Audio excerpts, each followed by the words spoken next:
Diabetes নিয়ে আমরা অনেক সময়ই কথা বলেছি। আপনারা ডায়াবেটিসের কথা শুনলে অনেকেই একটু অবাকই হবেন। ইদানিং অনেকেই ডায়াবেটিস সারাচ্ছে ওই ৭ দিন, ৩ দিন, ৫ দিনে। কিন্তু ডায়াবেটিসটা এত সহজ জিনিস না। আর মান্ধাত্তার আমলের যে চিন্তাভাবনা ছিল যে শুধুমাত্র বেটা সেল ফেল করলে ওই আ প্যানক্রিয়াস কাজ করে না, যে কারণে ফ্লুইড তৈরি হচ্ছে না, ডায়াবেটিস হচ্ছে। কিন্তু এই ডায়াবেটিসের মূল বিষয়টা হলো যে প্রতিটা লোকই কিন্তু আ ফ্যাটি লিভারে অ্যাফেক্টেড। এই ফ্যাটি লিভারের থেকেই ১ম শুরু হয় ডায়াবেটিসের মূল বিষয়টা। তো ডায়াবেটিসের যে সুগারটা এটা কিন্তু অ্যাকচুয়ালি তৈরি করে লিভার এবং লিভার রেগুলেট করে। এটা আপনাদের জানা থাকারই কথা যে এই সুগারটাকে ব লিভার যখন ব্লাডে থ্রো করে দেয়, তখন দেখা যায় যে ব্লাড সুগারটা হাই হয়ে যায়। তো মূল কাজটা যে লিভারে করে, এই বিষয়টা আমরা অনেকেই এই বিষয়ে নিয়ে ভালোভাবে চিন্তা করি না বা ডাক্তার সাহেবরাও এটা সরাসরি ওইভাবে বলেন না। কিন্তু এই ডায়াবেটিসের কারণেই দেখা যায় যে প্রস্টেট এফেক্টেড হয়, লিভার এফেক্টেড হয়, কিডনি এফেক্টেড হয়। ব্লাডে ব ইয়ে সুগার বেড়ে যায়। কিন্তু এই বিষয়গুলো আমরা কিন্তু সেইভাবে মেডিকেল সায়েন্স সম্পর্কে আমাদের দেশের লোকের খুব যে ধারণা আছে তা কিন্তু না। তবে পাশাপাশি একটা কথা হলো যে যদি কারো ক্যালসিয়াম এবং ভিটামিন ডির ঘাটতি না থাকে তবে কিন্তু সহজেই ডায়াবেটিস হবে না এবং প্রস্টেটও ক্ষতিগ্রস্ত হবে না বা কিডনিও ফেল করবে না। বাংলাদেশে প্রায় ৪ কোটি লোক কিডনি রোগে আক্রান্ত। কিন্তু ডাক্তার সাহেবদের কাছে গেলেই তো ১ম এই বলেন যে এটাকে করার জন্যে, আ ডায়ালিসিস করার জন্যে। দেখা যায় যে ক্রিয়েটিনিন বেড়ে গেলেই তখনই ডায়ালিসিস করতে হয় অথবা কিডনি ট্রান্সপ্লান্ট করতে হয়। কিন্তু এই ঝুঁকিটা আপনারা কেন নিবেন? ১ম কথা হচ্ছে যে আপনারা ক্যালসিয়াম এবং ভিটামিন ডি টা কভার করার চেষ্টা করলে আমি মনে করি যে ডায়াবেটিস খুব একটা হবে না বা কিডনি ফেল করবে না।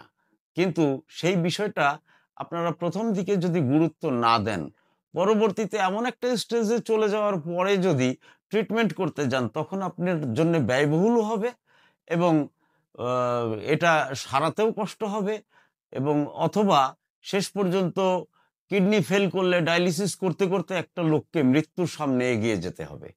তবে আমি গত ভিডিওতে বলেছিলাম যে যদি কেউ আম এক্সপার্ট বা ভালো হার্বাল চিকিৎসকের মাধ্যমেও যদি আপনারা ট্রিটমেন্ট করান এবং দেখা যাবে যে আপনারা যদি আম ক্যালসিয়াম এবং ভিটামিন ডি টা মোটামুটিভাবে অ্যাবজর্ব করতে পারেন বা স যতটুকু প্রয়োজন ততটুকু যদি নিতে পারেন, তাহলে হয়তো কিডনি ফেল করার সম্ভাবনা থাকবে না বা প্রস্টেট এনলার্জ হওয়ার সম্ভাবনা থাকবে না।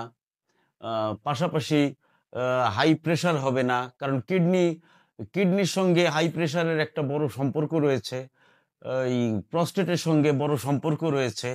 আর এরও মূল বিষয়টা হলো ফ্যাটি লিভারটা কমাতে পারলে ডায়াবেটিস থেকে আপনারা অনেকেই মুক্তি পাবেন। এখন আপনারা হয়তো বলতে পারেন যে ডায়াবেটিস তো সারে না। আসলে সারে না কথাটা বোধহয় ঠিক না। ডায়াবেটিস সারবে, হয়তো সময় লাগবে। আর ১ম এই লিভারের ট্রিটমেন্টটা করতে হবে ডায়াবেটিস সারাতে হলে। আপনারা যদি সেই দিকটা গুরুত্ব না দেন, তাহলে অবশ্যই ডায়াবেটিস সারবে না। কিন্তু ডায়াবেটিস সারাতে হলে লিভারের ট্রিটমেন্ট করে নিয়ে যদি আপনারা করেন, আমি বিশ্বাস করি ডায়াবেটিস সেরেও যাবে। সুতরাং এবং আপনারা দুর্বল হয়ে থাকবেন তা কিন্তু নয়। যেমন ভিটামিন ডির নামে আমাদের দেশে যে ওষুধগুলো চলছে, আসলে এর ভিতরে কতটুকু ভিটামিন ডি পাচ্ছেন আপনারা একটু ভালো করে এনালাইসিস করে দেখেন। আমার বিশ্বাস এর ভিতরে ভিটামিন ডি বলতে কিছুই নাই। কারণ এর ১ম সোর্স হচ্ছে রৌদ্র এবং ২য় সোর্স যেটা, সেই সোর্স থেকে কালেক্ট করে কোন কোম্পানি আপনাদের কতটুকু ভিটামিন ডি দিতে পারবে, এটা আমি খুব মানে আমার এটা বড় ধরনের সন্দেহ রয়েছে। কারণ হলো যে ভিটামিন ডি আম যদি ওই মাছ থেকে, দুধ থেকে বা বিভিন্ন ভেজিটেবলস থেকে কালেক্ট করতে হয়, এটা খুব টাফ। যে কারণে আপনারা সেই বিষয়টা একটু ভাববেন। আশা করি যে যদি আপনারা ক্যালসিয়াম এবং ভিটামিন ডি অ্যাবজর্ব করতে পারেন বা শরীরে যতটুকু প্রয়োজন ততটুকু যদি নিতে পারেন, তাহলে আপনারা অবশ্যই কিডনি ফেল করা থেকে মুক্ত থাকবেন। ডায়ালিসিস করতে হবে না এবং আপনাদের ইয়েও করতে হবে না। ওই ট্রান্সপ্লান্টও করতে হবে না। পাশাপাশি আরেকটা জিনিস, এই দুটো জিনিসের সঙ্গে ক্যান্সারের যে জার্ম, আমরা বলি যে জার্ম, আসলে ক্যান্সারের কোনো জার্ম নাই। এটা একটা সেল। ক্যান্সারের সেলটা মূলত দুটো সেল থাকে। একটার নাম অ্যাডিনোকার্সিনোমা এবং আরেকটার নাম হচ্ছে এপিথেলিয়াল সেল। যে অ্যাডিনোকার্সিনোমা সেলটাই দেখা যায় যে ইয়ে করে ফেলে, শরীরে টিউমার ফর্ম করে ফেলে অথবা ব্লাডের অনেক কিছু দূষণ ঘটায় ফেলে। তো যে কারণে পরবর্তীতে আর ওষুধ কাজ করে না। তখন ডাক্তারের কাছে গেলেই তখন আপনারা কেমোথেরাপি নিতে বাধ্য হন। কিন্তু কেমোথেরাপির কোনো নিশ্চয়তা কেউ কি বলতে পারবেন? আছে? আমার জানা মতে কেমোথেরাপি আমি আজ পর্যন্ত দেখি নাই যে কেমোথেরাপি নেওয়ার পরে কোনো পেশেন্ট বছরখানেক বেঁচে আছেন। এটা আমার চোখে পড়ে নাই। ইভেন আমার বড় বোনও ক্যান্সারে মারা গেছেন। তো যা হোক, আমি আর সেই পিছনের কথা বলতে চাই না। তবে আমি আশা করব সেকেন্ড গ্রেড ক্যান্সার পর্যন্ত হার্বসে সারবে, এ বিষয়ে আপনারা নিশ্চিত থাকতে পারেন। কেমোথেরাপির দরকার হবে না। যা হোক, আজকের মতো বিদায় নিচ্ছি। ধন্যবাদ সকলকে। আপনারা সুস্থ থাকবেন এই কামনা করেই শেষ করছি। ধন্যবাদ।